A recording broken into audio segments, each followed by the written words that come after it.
Why government? What is the fundamental philosophical reason and purpose for forming a government? Why not anarchy? Anarchy is order without law. It's not as commonly mischaracterized chaos. It just means there's no law, so private markets provide our food, our cars, our housing, and also fire, military defense, things like that.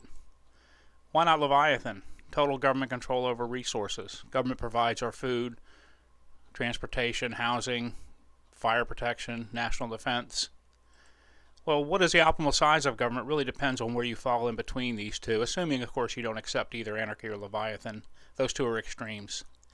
Ronald Coase, an economist who won the Nobel Prize for his work on transactions costs, understood the problem of transactions costs when it comes to externalities. Matter of fact, he argued that externalities were caused by high transactions costs, and therefore we end up with inefficient outcomes. For example, negative externalities. I like to mow my lawn at 7 o'clock in the morning. Matter of fact, I would pay $10 every time to not have to do it after, say, 9 o'clock. But my neighbors, there are 50 of them, they would all be willing to give me $1 a week to not mow my lawn before, at 7 o'clock. So what stops them from getting together? Somewhere between $10 and $50, we have a mutually advantageous trade. Well, that's where transactions costs get in the way. If they could get together and each chip in, say, $20 to a total of $20, then they could give me $20 and I would wait to mow my lawn till 9. But the transactions costs prevent that from happening, and so I continue mowing my lawn, giving myself a benefit of $10 at an expense to my neighbors of $50. So that's an inefficient outcome. Positive externalities happen when there's too little of a good being produced. For example, medical research and a lighthouse. Looking at medical research, I'm really reluctant to start contributing to medical research for, say, a cancer drug, a drug that will remove melanoma from me because I don't have it. But 15 years down the road, I get it. I really wish I had, but it's too late. The transactions costs were too high. So we might want government to step in to reduce those transactions costs by taxing and funding investment on medical research. So government can help reduce transactions costs just like a firm does. A firm does it by ordering all the resources at its disposal. It hires labor, capital, materials, and then it says how we're going to do things and builds furniture, ice cream, cars, whatever it is. Well, maybe we can do the same with government. Government can also do the same thing in terms of providing public goods. So it's not perfect. We may not necessarily get the best outcome, but it could be something better than the private market does. So why government? Let's look at the public goods. When we think of goods, we have goods that are excludable and non-excludable. A good that is excludable means I can prevent you from enjoying it. I can lock the doors of my house and you can't come in here. Something that is non-excludable, we can't prevent you from enjoying it. A broadcast signal from a radio station, for example, can't be shut down right before it gets to your house. You get to enjoy it no matter what. On the other hand, we have goods that are rivalrous and non-rivalrous. If a good is rivalrous, it means my enjoyment of it precludes you from enjoying that same resource. Like I said, if I have a car, I'll use a car now and I'm in my car and I'm driving it, you can't drive it. Or if I have a piece of pizza and I eat that pizza, you can't eat that same pizza. A good that is non-rivalrous means it does not take away from you enjoying it when I enjoy it. So going back to the broadcast channels, just because I enjoy watching the news or listening to the radio does not prevent you from enjoying the news or listening to the radio. And this would be a pure public good, is a good that is non-excludable and non-rivalrous. And markets don't do a good job with that because it's hard to collect money in order to generate the revenue for this. Therefore, we usually ask government to step in and provide public goods. Now, pure public goods is really an extreme. There are many goods that we call public goods that are certainly excludable. Roads, for example. We can prevent people from getting on the roads, but we still consider those public goods. You enjoy the groceries at your store even though you may not drive, but they came through on the roadways that are paid for through government. So that might be something of a public good, or schools or parks. But we're going to look at when government steps in. Now, when we have a reason for government, why do we limit it then? Why limit what we can achieve by organizing collectively? Why do we have a constitution that sets out rules and binds people today and even in the future for rules written 233 years ago? Well, two reasons we look at. Number one is free riders. We want to be able to make sure there are no free riders, but we also then have to prevent forced riders. A free rider is someone who benefits from a program but doesn't pay for it.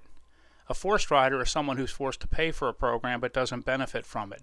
And we want to limit the abuses in these. So why do we bind ourselves? Well, first thing is human nature. It's in our nature to want things for free. And if I can petition and lobby a congressman to give me something that it costs me nothing but it costs you a lot, then I'm going to use that process to do so. And when we all do so, we end up with a zero-sum game. Opportunism, mostly on the part of politicians. They take these lobbying dollars and they go ahead and use them for their campaigns to get reelected. At the same time, they provide legislation that's beneficial to whoever the donor is at the cost of everybody else. So the idea is to prevent these factions from using government for their own gain at the expense of everybody else. Short-term versus long-term thinking. A member of the U.S. House has a 2-year time horizon. A member of the U.S. Senate has a 6-year time horizon, and the U.S. President has a 4-year time horizon. They're only thinking about the next election. And so they're willing to spend a lot of money today borrowing money that will be imposed or have to raise taxes in the future. And that's not necessarily a good plan. So their thinking is short-term, but we really need long-term solutions and long-term thinking. And lastly is hubris. Human beings have always had this sense of hubris about them where they think they control and manage things. We look at this as foreign policy. We can simply use our resources to go over another country and make them become a democratic capitalist country, and yet that doesn't always work. Or we can decide some big grand scheme or plan, and all of a sudden it costs us more than what we're willing to afford, and yet the hubris is there because we think we have these grand ideas that need to be put into place. So we have a Constitution, and one of the things we're going to look at is especially Article 1, Section 8. And here Congress does have the duty, the power to lay and collect taxes. But when we say to pay the debts and provide for the common defense and the general welfare of the United States, what is meant by that? What is meant by general welfare? This is going to be a major sticking point that we're going to be discussing. Why must all duties, imposts, and excises be uniform throughout the United States? These are important elements of the Constitution that we're going to look at. And Congress has the power to borrow money on the credit of the United States. The founders of this country, who had to fight a revolutionary war by borrowing money, understood the importance of the government having access to capital. But they also were concerned about overburdening debt. And so we give the power to Congress to do this, but we haven't forced Congress to minimize its amount of debt. Maybe we should. That's something we'll talk about. So government, when we do have it, it has a protective role. It provides police, fire, national defense, courts. These are things to protect us from each other and from other people who are outside the United States. It also has a productive role. It provides roads, schools, parks, medical research, weather services. These are some of the ideas of its productive role. And then, mostly in the 20th century, government has now taken on more of a security role. It provides transfer payments like veterans benefits, Social Security, Medicare, Medicaid, welfare subsidies, subsidies to higher education. These are things that the government does now that it didn't do before. Matter of fact, 2/3 of the federal government's budget is now transfer payments. And then the last one is paternalism and parentalism. Paternalism is, I see you doing things and I want to control your behavior. Therefore, we might want to impose a soda tax to keep you from drinking soda, or spend money on drug prohibition to keep you from doing drugs. Parentalism is, I want the government to take care of me. And we see things like this with subsidies for higher education and medicine. So one thing we're going to be looking at is how do we fund taxes? How do we fund the government expenditures? Once we decide what we want government to do, how do we fund it? Taxes are one way: income taxes, property taxes, excise taxes, gasoline, tariffs. Second one is licenses and user fees, such as driver's license fees or fees to get into a national park. And last one is issuing debt. And of course, we're going to spend a lot of time with this. This is a major means of raising income for the federal government and the state governments, most of the federal government.